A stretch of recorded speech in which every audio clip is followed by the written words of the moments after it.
If there's a prospect in this 2022 NBA draft that wins both of the fit and talent arguments for the Sacramento Kings, it's Jabari Smith Jr. out of Auburn. Unfortunately, it's unlikely that Jabari makes it past two, most believing that he will be the number one overall pick for the Orlando Magic.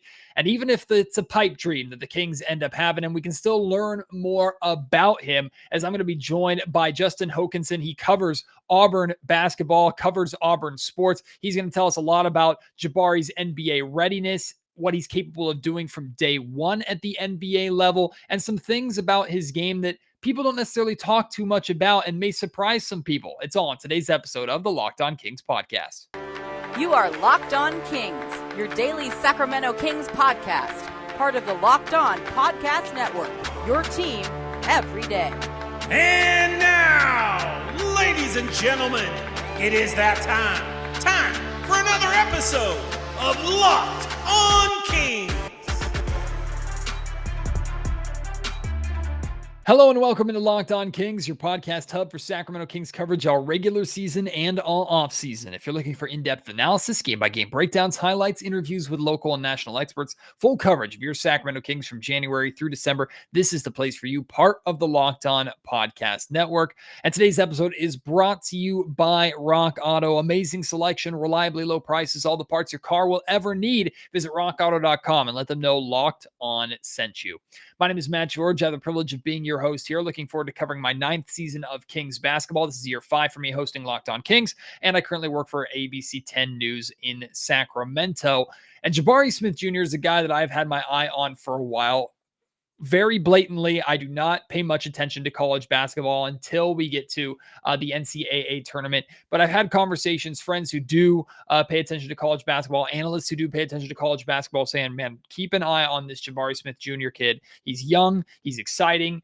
He has the pedigree with his dad, who's a former NBA player, and his skill set jumps off the page, especially as a shooter for someone of his size. And it just turns out that the Kings are in desperate need of someone who does everything that Jabari Smith Jr. seems to do, or at least did at Auburn in college. So the idea of Jabari Smith Jr. in Sacramento certainly is enticing. However, like the smoking hot girlfriend and you're the nerd at school, and I'm talking for personal experience, the smoking hot girl that you've had a crush on forever, who you have no chance at getting, that's basically where the Kings are at with Jabari. They can find a seemingly impossible way of trading up to number 1 to take him. I don't even think trading up to number 2, even if they worked out a deal with Oklahoma City, I don't think that's enough. I just don't know how Jabari makes it past the Orlando Magic at number 1, although stranger things have happened on draft night, so we'll have to wait and see. I don't know any feasible way that the Kings end up with Jabari in Sacramento, even if, like I said in the intro, he's that guy that is a phenomenal fit, who also is quite possibly and maybe probably the best talent in this entire draft class. So had the Kings found a way to win the lottery and move all the way up and really shock the world, it would have been perfection. At 4, there, of course, is still a lot of great talent and a lot of great opportunities for the Kings. Just doesn't feel like Jabari is necessarily going to be one of them. However, let's learn a little bit more about him, find out if he would be worth the Kings trading away the massive package that it would take to try and move up to number 1 to get him. And here to tell us more about Jabari, give us some background on his time at Auburn, is Justin Hokanson. I think you're really going to enjoy this conversation. If you want to respond to anything that we talk about, if you're a big fan of Jabari Smith Jr., if you're okay with the Kings not picking him, whatever, let me know at MattGeorgeSack on Twitter. Email me, mattgeorgesports@gmail.com, or leave your thoughts in the YouTube comment section down below, and enjoy my conversation with Justin Hokanson. Well, he might be the closest thing we have to a consensus number 1 overall pick in this draft. Of course, we'll have to wait till draft night to see if that rings true. Probably not going to be on the board for the Kings when they select at 4, but maybe they'll consider moving up to select Jabari Smith Jr. out of Auburn. And here to tell us a little bit more about Jabari, give us some background on how he got to this point, now ready to start his NBA career, what many believe is going to be a very successful NBA career. I'm joined by Justin Hokanson from On3 Sports, Auburn Live, covering Auburn hoops. Justin, it's an absolute pleasure to have you on, my friend. I'm very fascinated to dive deep into Jabari Smith Jr. He is a guy that really all college season long. I don't pay too much attention to college basketball, especially being here in Sacramento, but he's one of those guys that has been on my radar for a long time. It's no surprise to me at all to see him pretty much the main guy or amongst the main conversation to go number one overall. Yeah. Well, thanks for having me, Matt. Yeah, I mean, he's sort of been looked at, I guess, I mean, he was obviously that super high rated prospect out of high school. But I don't know that he caught on until it took a few weeks. It took Auburn kind of rising the ranks. And when Auburn started to win all those basketball games early in the season and rise from, into the top 10, into the top 5, I think all the accolades and all the praise for Jabari and the potential for being number one sort of came with it because he was such a big part of what Auburn was doing. And so it just kind of happened at the same time. Auburn started to rise up the ranks. And with that, Jabari became, a guy that would be looked at as a potential number one. And then that sustained, obviously, for most of the season. Auburn won the SEC regular season championship. Jabari was the best player on the team. And so it really just catapulted him into that conversation to be number one. And it'll be fascinating to see if it happens. It would be a first for Auburn. And so I think it'll be interesting to see sort of what direction those teams go and if people value Jabari as the number one pick. What caught your attention first and foremost watching Jabari play? What jumped off the page to you? He's got so many great skill sets. Yeah. I mean, his shot is probably the thing that jumps out the most for a guy that's 6'10", and to have the shot he has, which is very smooth, very fluid, very pretty shot. That's just something you just don't see from a guy that's 6'10". He shoots it like a shooting guard would. It's just really good. I mean, Bruce Pearl said it all the time. He's probably the best shooter he's ever had, or the best spot up shooter certainly that he's ever had. In the way that he shoots the basketball, it's incredible. So I think that is just you just don't see that from a guy that's 6'10". So that stands out the most in terms of his game. I would say the other thing that stands out about Jabari, and this kind of goes into a combination of me covering him and also being at a lot of practices, that's unique, I think, to an 18-year-old. I mean, geez, I think he just turned 18. That's the other thing about Jabari is he's a young freshman. I mean, I think he just turned 18. I mean, he's so young. He is his competitiveness. I mean, he is. During the game and during practices, there's not a player that's more competitive than him. There's probably not going to be a guy that works harder than him. I mean, for him to have those attributes at 18 years old, it's really impressive. I mean, he demands a lot of himself. He demands a lot of his teammates. He hates losing. And so he's got – I don't know about like Chet Holmgren. I don't know about Paolo. I'm not around them. I don't know their attributes. I don't know their X factors and things like that. I just know Jabari's got some of those things that I think when teams evaluate, they're going to go, man, like the on the court stuff's one thing, but what he brings off the court. I mean, I don't know about sure things. I don't know about locks or any of that, but it's hard to find a thing about Jabari that you would point to and say, this is why he may be a bust at one, or this is why he maybe won't be what you think he's going to be, because he's got all those work ethic type items that make him a guy that is just really, really hard to pass up. It's not always the case with number one overall picks or even top picks in the NBA draft, but a lot of times we assign players who are selected there the mantle or the charge of being a transcendent talent that can change a team. Not necessarily overnight. You mentioned how young Jabari is, but you look at the situation in Orlando, they're rebuilding. You could say the same thing about Oklahoma City, say the same thing about Houston. He makes sense in all three of those markets, an opportunity to turn those franchises around. Do you think he has that kind of star potential to be the guy that not necessarily starts a rebuild, because they're good pieces on all three of those teams, hell, even in Sacramento at the fourth spot, but he can be that guy that really kickstarts legitimate change in terms of wins, and 2-3 years down the road, we're talking about here is a star on a team that was in the cellar and is now potentially competing for championships. Yeah, I mean, no doubt. I mean, um, I think he's absolutely that piece that you can bring in and become the star player and then build around him. Um, is he a guy that you're just going to bring in and he alone himself is just going to elevate a team of, you know, whatever, lesser players just by himself? To some degree, yes, but he's not just going to just run rampant. He's not the guy that's just going to come over and just take over and physically just elevate an entire team. But he is the kind of guy that you can build a team around, add a piece around him, add a good point guard, whatever it is, and you've got what it takes to be a playoff team. I mean, Jabari, when he gets bigger and more physical, the one part of his game, here's what's crazy. He's going to be potentially the number one pick. And there's a massive part of his game that he didn't show at all really at Auburn, and it hasn't developed yet. And when it does, you think about the player he can be. He was already the best three-point shooter on Auburn's basketball team. Great shooter, great free throw shooter, all that. Really good defender, good shot blocker, 7.5 rebounds a game. He never put the ball on the floor. It was just a weakness of his. He's just got to get used to being 6'10" and putting the ball on the floor and driving. When he gets more physical, adds some more weight, adds some more strength, and gets more comfortable putting the ball on the floor and driving and not just taking spot-up shots, which he's so good at, that is when he can become the player that can seriously elevate a franchise and take over a team. That's the one element I think he's missing that would stop him from being that right now.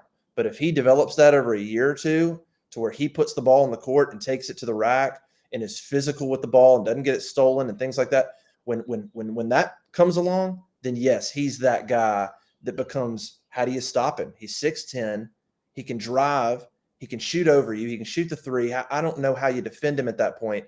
So yeah, when he develops that part of his game, he's going to become that guy that he's going to become that. People throw out the Kevin Durant thing because they're tall, they're lanky, they have a great shot. It makes a lot of sense. But Durant can put the ball on the floor a little bit. Jabari just needs to develop that. When he does, then you'll really, I think, start to see some of those Durant comparisons, and he can elevate a franchise.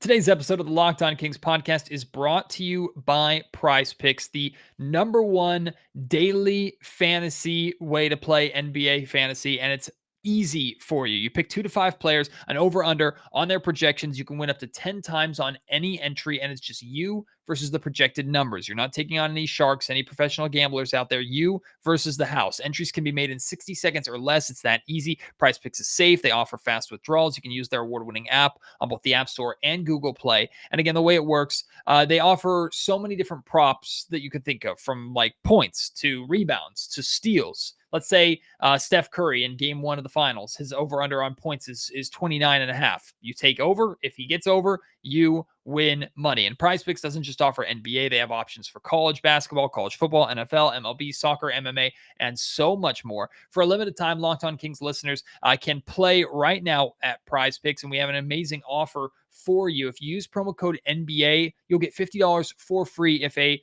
player in your first Prize Pick entry scores just a single point. Again, it's $50 for free using promo code NBA. Get $50 if a single point is scored by your first Prize Pick entry. There's no better way to play daily fantasy sports than Prize Picks. You mentioned the defense and the shot blocking. That's certainly attractive from a Sacramento perspective. The Kings have been horrific defensively for 16 years and are looking to solve that while also finding a player that fits well with De'Aaron Fox and Domantas Sabonis on the offensive end.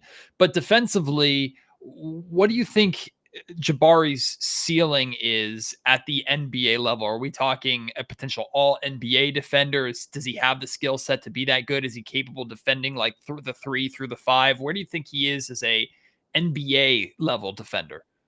I mean, his ceiling's pretty high. I mean, he did a really good job this year as a freshman of being 6'10", of moving his feet, getting low, creating steals, getting his hand on the ball, blocking shots. I mean, he did a pretty good job. I mean, I think his length and athleticism make him a pretty tough defender. And he's not slow. He's quick-footed, and so I think his ceiling's pretty high being a defender. He's definitely not going to be a guy that just comes in and is really good on offense, but gets bullied on the defensive end. I mean, he's a guy that I think can get out there, and if it's a switch, I think he can guard a smaller guard there for a minute, get a hand up in the face or make it difficult on him. He won't be in no man's land or where he looks like he doesn't belong. I think the only thing where he would get in trouble is if he gets trapped down low right now with his weight. If he gets trapped down low, he could get bullied or something like that. But no, I think he'll be very comfortable out in space and covering guards. I think his ceiling's really, really high as a defender. All NBA type defender. Not sure. I mean, that's like those guys are. I think about how smart those defenders are. What Marcus Smart or some of those guys, the intelligence, like they're not just great athletes and great defenders, man. They just get it.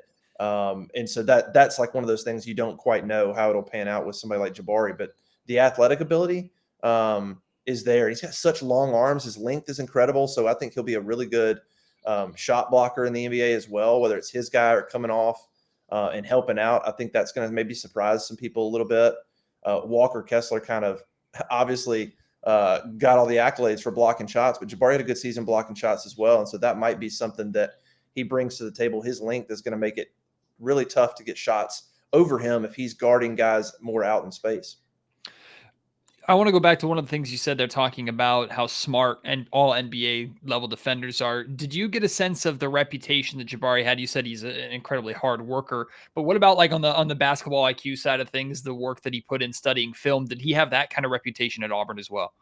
Yeah, and a lot of that comes from, look, his dad was a great player at LSU, so he just has that background. I mean, he just came and he's just he's always understood the importance of watching film and getting after it and understanding the basketball aspects and stuff. And when you would watch him in practice, he's the freshman and he's the guy that's pointing out things. He's the guy I'm telling you, I went to a lot of practices. I rarely heard Bruce Pearl on Jabari Smith about being in the wrong position or anything like that when it comes to offense or defense. I mean, it just didn't happen in terms of, hey, where are you at? What are you doing? That's not your role. That's not your responsibility. It just didn't happen.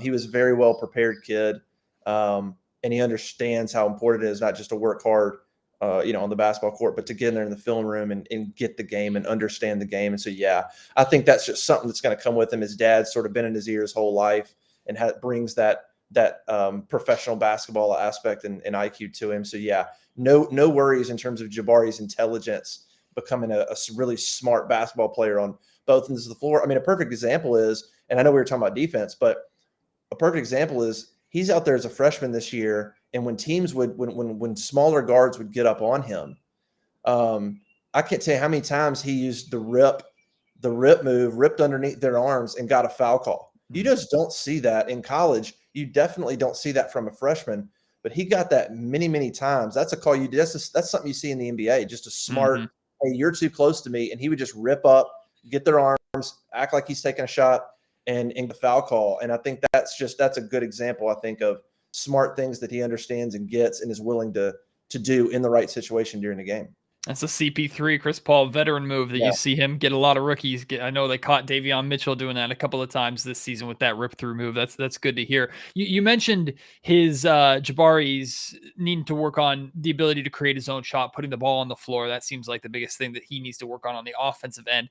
Would you say, and this might not even be the right word, but that's the biggest concern you have about his game heading into the NBA? Or are there other things about his game that maybe aren't necessarily red flags to you, but are like, this is an area that he's going to have to get better if he wants to reach his potential in the NBA? Yeah, that's and I see what you're saying. Yeah, that's no doubt the thing that you want to see develop for him. I mean, I'm trying to think of just watching him play. There's so many things he does well, but he definitely, and I don't blame him. Look, when you're 6'10" and you're in Pearl's system and you're in college, I mean, he was able to just get on the elbow, toss him the ball, and he could just go to work from the elbow. He could take one dribble and raise up, or he would just turn and raise up. I mean, the amount of shots he took taking one dribble this year was, I mean, I don't know. I mean, he probably took shots on one or two less dribbles 70-80% of the time. And I don't blame him. He's 6'10". He didn't have to do that. He could just rise up. But in the NBA, obviously, you're not going to be able to do that. And so that's just a bit. He did struggle a little bit in college. He did put it on the floor sometimes, and when he did, when smart teams were paying attention, they could get underneath him. If he wasn't paying attention to a guard on the backside, and he went to put it on the floor, and he's 6'10", that's a long way down and a long way up.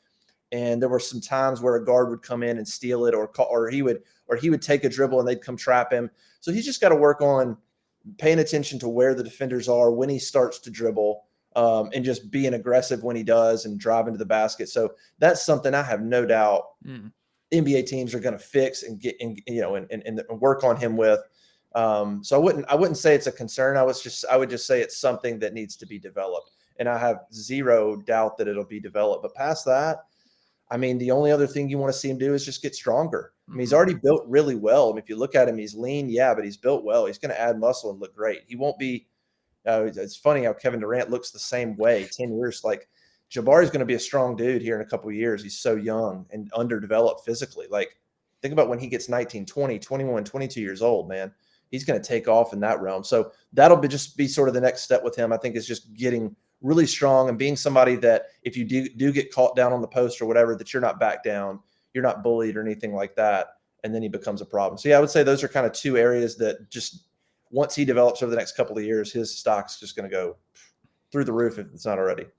This episode of Locked On Kings is brought to you by Rock Auto, the absolute best way to make any purchase of car parts. Look, chain auto parts stores, car dealerships, if they carry what you need, which sometimes is more difficult than you would think, they typically only have one brand, their set parts, their set price point. You do not have any negotiation power. At rockauto.com, there is variety for you and significant savings. I'm talking 30, 50, or even 100% less at rockauto.com than at your local auto parts store. For example, like a Honda Odyssey fuel pump is $353 at the chain store, $216 from Rock Auto. Rock Auto is a family business. Their do-it-yourselfers have served them for over 20 years, and their great prices are reliably low for every customer, regardless of your knowledge of cars, or if you're like me and have no idea what in the world is in a car or how a car works.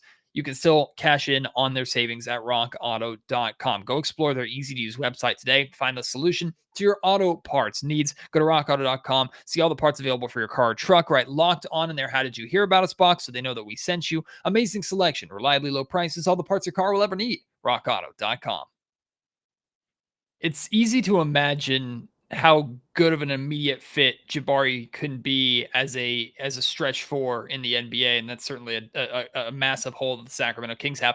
If somehow Jabari ends up a King, whether they move up or the unfathomable idea that he falls to number 4, another area of his game that's going to be important here in Sacramento, even with Domantas Sabonis here, is playing alongside a speedy guard like De'Aaron Fox. Is his pick and roll game. How would you assess the pick and roll and pick and pop ability of his game, where so much attention is going to be on De'Aaron Fox that he can really take advantage of defenses with that element of his game as well? Yeah, I mean, I think he would be a great fit for that. I mean, Auburn did a ton of that last season with Wendell Green. And it was either Jabari or Walker Kessler a lot of times being that high pick and roll guy. And so I think he would be totally comfortable in that, setting that screen and rolling off. Obviously, he's a three-point threat. And that's what's so scary about Jabari is if you put him in that system and you can't leave him. He'll knock down 35% of his threes if you do that. And then if you come out on him, then his ability to drive it or then to just put the ball in the court and start to post you up. I mean, that is a tough deal to try to defend. So I think he'd be fantastic in that role. I really do. I mean, that's a lot of what Auburn did was pick and rolls, high screens, and so I think he would fit, acclimate really well. I think he'd be comfortable in that kind of system. And with a speedy guard, somebody like De'Aaron Fox, I mean, that's what Auburn is built on. Auburn's built on guard play, getting up and down the floor, that guard kind of facilitating things. I mean, Jabari, that's the crazy thing. Jabari scored, what was he, 17 and 7 this year. And Jabari was never selfish. He never demanded the basketball. He never needed the basketball in his hands all the time. And he easily could have. Easily. I mean, Jabari Smith easily could have said, guys, come down the court, give me the ball. The ball should go through me 80% of the time. I mean, Jabari could have scored 25 a game, but he wasn't that player. So I think he would fit really well with a team that already has an established guard or has a guard that likes to get up and down the floor. Somebody like Fox that's so speedy and a playmaker. I think he'd be fine with that because he's not going to get frustrated by, okay, a guard dominating the ball or wanting. He's not going to be frustrated with that. Jabari will get his.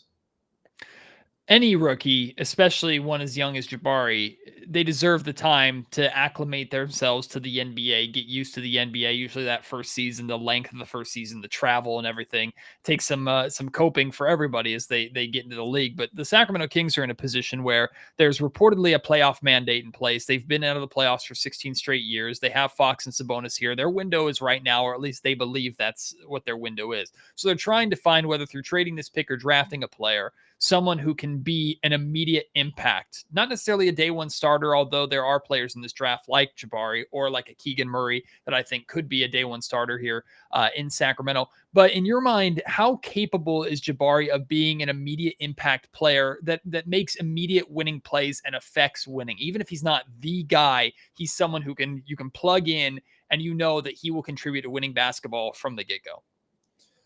I mean, I just look at what he did at Auburn, and I know it's obviously it's going from high school to college to the NBA, right? Different levels. But I mean, you look at what he did coming into an Auburn team that lost a number of players. This Auburn basketball team this past year brought in 4 transfers and Jabari. So you basically have 5 new guys.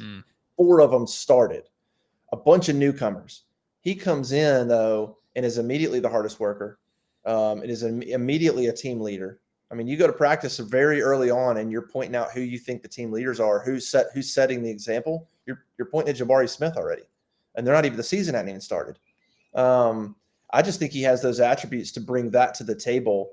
And then his competitiveness and his desire and his will to win is second to none. I mean, I'm talking about a guy in practice that they're just in practice. If things don't go his way or if he doesn't get a foul call in practice, he's pissed. I mean, it's just there's no time off with him. There's nothing that slides by him as, oh, it's just practice or whatever. He's pissed if they don't make a shot. He's pissed if the scout team hits a bucket or wins or whatever. I mean, it aggravates him. So I think he's got a bunch of attributes that allow him to come into a team or an atmosphere right away, fit in, elevate the competitiveness, elevate the will to win.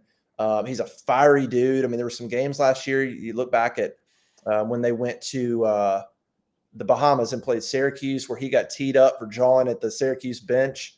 I mean, he had a couple of those moments this year. He was a guy, and teams started to try to get under his skin, and he was having none of it.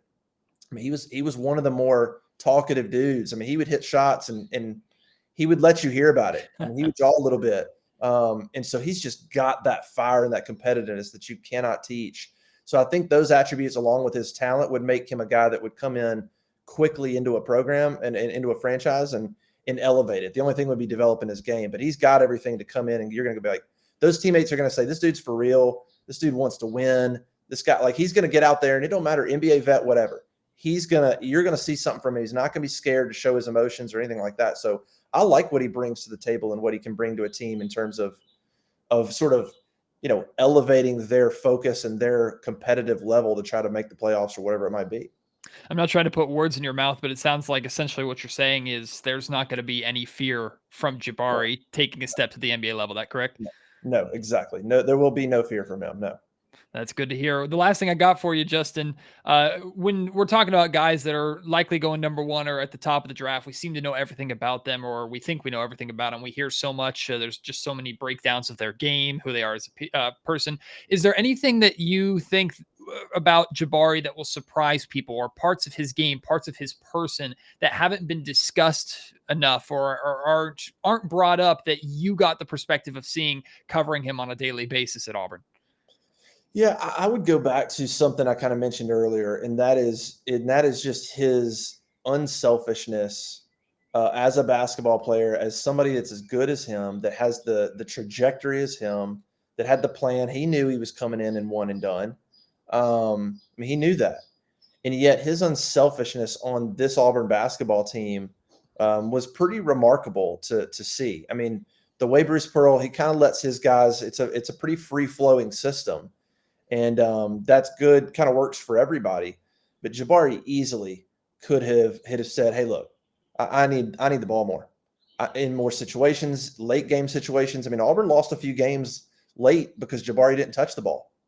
Now you can say, is that whose fault is that? But Jabari easily could have gone in there and demanded the basketball. He didn't. Now that could be a negative or positive. Say, hey, in the NBA, you need to start demanding the basketball. You know, you need to be that guy. But I think that's something that's somewhat rare for a guy that could go number one. And you look at how unselfish he was as a teammate and as a player at Auburn and allowed other guys to do their thing. He just would find his way in a game. I mean, you'd look up sometimes and Jabari would have 3 points, but then late in the game, second half, he knew that was his time and he bust out for 10 or 15 points. And so I think that's something that stands out is his willingness to just let the game come to him, not demand the basketball, not be overly pressing in terms of how he plays, and just being a good teammate. He loved being in college. He loved being at Auburn, which is kind of unique for a one and done. Very vocal about that. But I think people will get to know that unselfishness and that team player aspect of him and kind of letting the game come to him is another sign of it's a mature sign for a young kid to not press. It's very rarely did you see Jabari out there pressing to get his shot or to get his points. You didn't see a lot of that. And so I think that's something that's really unique to him that people will see. Well, Justin, if I had to put my money on it, sounds like Auburn is going to have their first number 1 overall pick in history, but who knows? Draft nights are crazy, and if there's some wild way that he ends up a Sacramento King, I think there'd be a lot of celebrations here. But I appreciate you taking the time coming here on Locked On Kings, the great work that you do covering Auburn hoops, and maybe if Jabari is a King, we'll get the opportunity to talk again about his Kings and NBA future. But I appreciate you, my guy, and hopefully we'll be able to chat again soon. Sounds great, Matt. Thanks, man. I apologize if that conversation made you fall in love with Jabari Smith Jr. Maybe you're already in love with Jabari Smith Jr. And I'm not trying to say that it's impossible. I'm not trying to rain on your parade. I don't see any real way that the Kings end up with Jabari Smith Jr. on draft night. However, if it does happen, the Kings are in phenomenal shape. So I certainly don't think he's fallen to 4. The only chance that the Kings really have is moving up in the draft and also getting lucky in that sense as well. What would you be willing to give up to move up in the draft if it guaranteed you that Jabari Smith Jr. would become a King? Let me know. And if you're bigger on Apollo Banchero, if you're bigger on Chet Holmgren, Keegan Murray, Jaden Ivey, let me know why. At Matt George Sack on Twitter. MattGeorgeSports@gmail.com if you want to email me, or you can leave your thoughts in the YouTube comment section down below. Appreciate your support. Have more great guests and more great content coming for you this week on Locked On Kings, so make sure you stick right here. And remember, we're doing a giveaway. If you leave a review, if you haven't already, for Locked On Kings on Apple Podcasts, if we get over 350 reviews, and we're approaching that number, I will be buying a pair of opening night tickets for the Kings inside the Golden One Center and giving them away. Lower bowl tickets, I will be giving them away to a Locked On Kings listener. So I really hope that you, if you haven't already, can help me get to that review. You go to Apple Podcasts, hit 5 stars. There's a little blurb about a little box where you can put what you like about the podcast, why you'd encourage others to listen to the podcast. That helps us get the podcast noticed, helps us attract new listeners, and ultimately it helps increase your chances of getting into the Golden One Center on opening night for free. So thank you so much for doing that. Thank you so much for listening, all your support. Can't wait to have you join me on the next episode of Locked On Kings. Until then, my name is Matt George. You have been listening to the Locked On Kings podcast, part of the Locked On Podcast Network.